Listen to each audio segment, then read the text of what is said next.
Bonjour, this is audio segment 1F, l'impératif. Today we're on à la page 9 et 10 dans le texte, l'impératif. The imperative is used to give a command.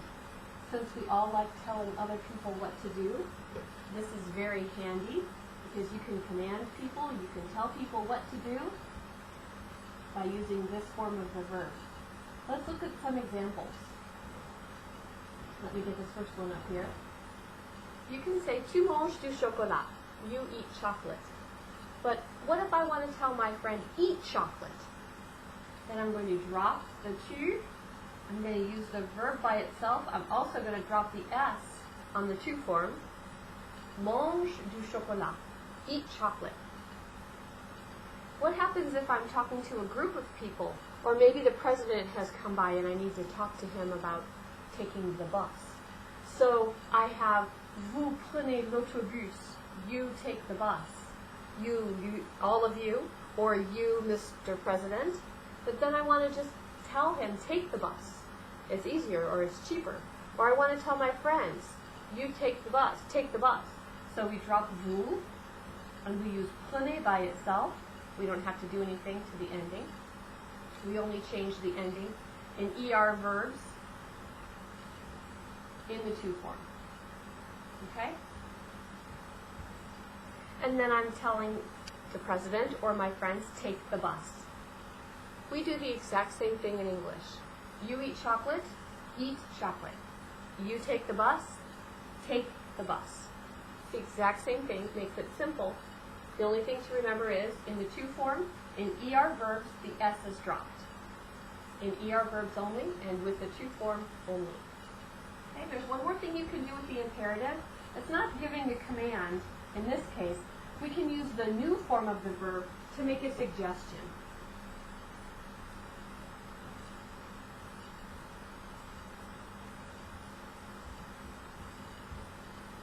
So maybe I want to say, we're going to the movies. Oops, I'm going to run out of room here, go down the side. Nous allons au cinéma. We're going to the cinema, we're going to the movies is what we would say. And I want to say to my friends, I want to make a suggestion, let's go to the movies. The last part of the imperative uses the new form. We're going to drop the new though. We're just going to use allons.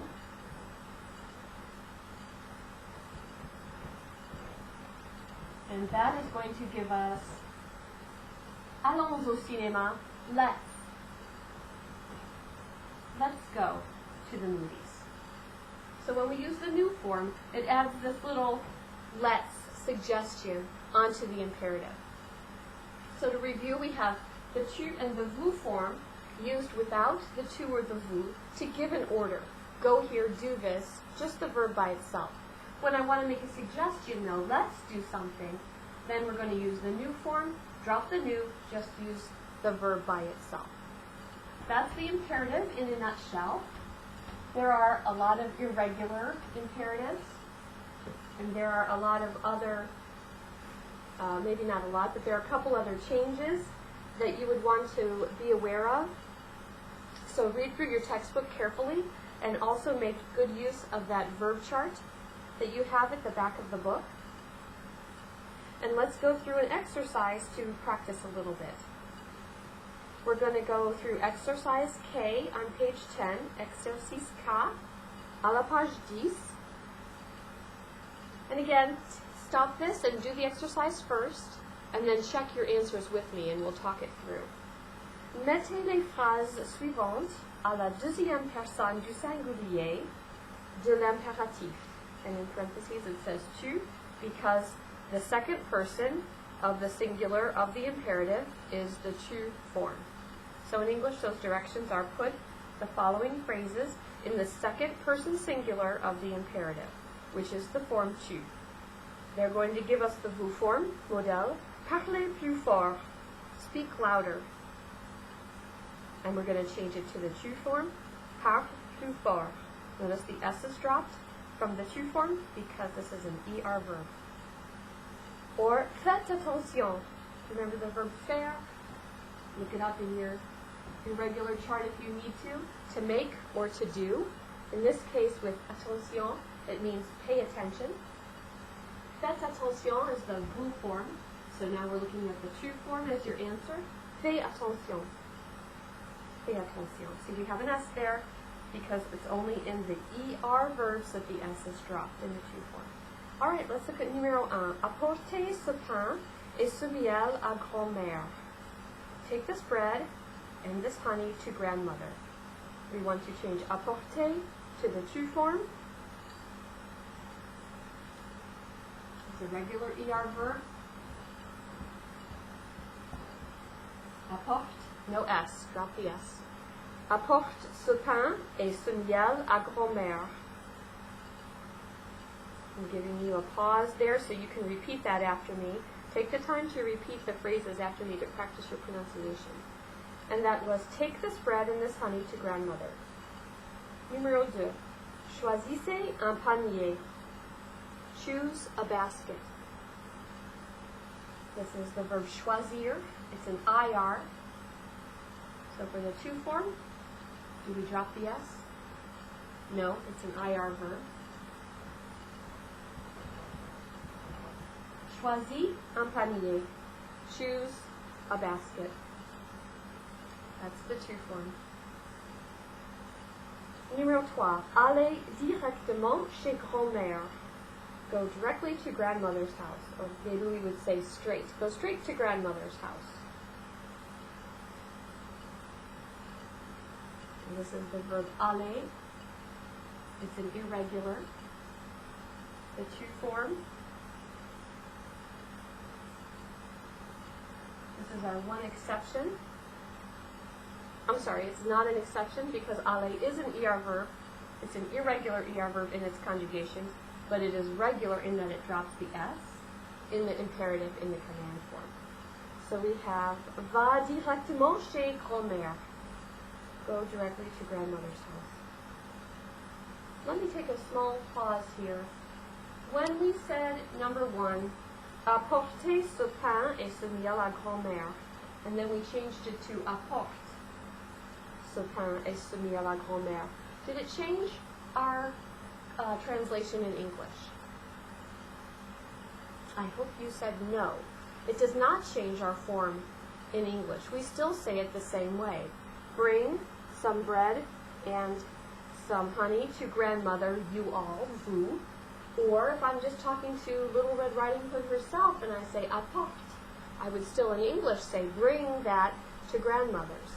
So make the distinction in English. We don't have two forms because we don't make the distinction between vous and tu like the French do. So that makes translation a little easier. I just wanted to bring that up. Hopefully that didn't confuse you.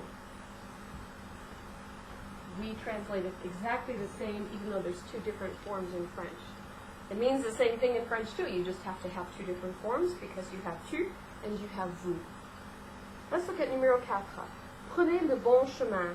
Take the right path. Take the right road. So we have prenez. That's prendre. To take. And I'll give you the infinitive on the ones that maybe aren't as common. That's the infinitive, prendre. It's not an ER, so we don't drop the S. So I say, prends le, what was it? Bon chemin.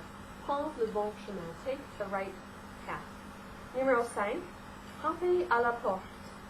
I'm not sure that we've had that word before, but you can probably guess that it's an, okay, I have to say that carefully, that it is a regular ER verb, means to hit or to knock. Frapper à la porte. Knock on the door. So how would I say that with the tu form?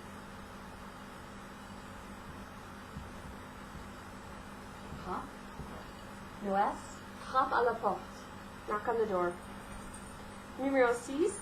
Entrez dans la maison. Enter the house. Enter in the house is what we're saying in French, but we wouldn't say it that way in English. This is just entrez. Regular ER verb. What would it be?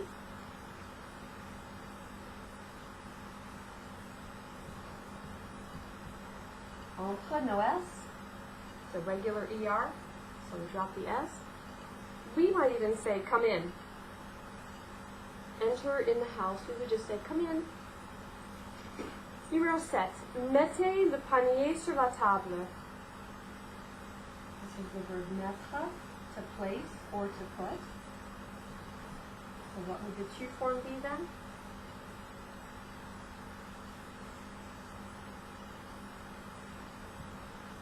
Mets le panier sur la table. Put the basket on the table. And then one more, numéro 8. Lisez cette histoire. Lisez is the verb lire, to read. It's an irregular, it's not a regular RE. Irregular, so you want to consult your chart if you don't remember what the forms are. And so we get for the two form, lis cette histoire. Lis cette histoire. Read this book, read this story.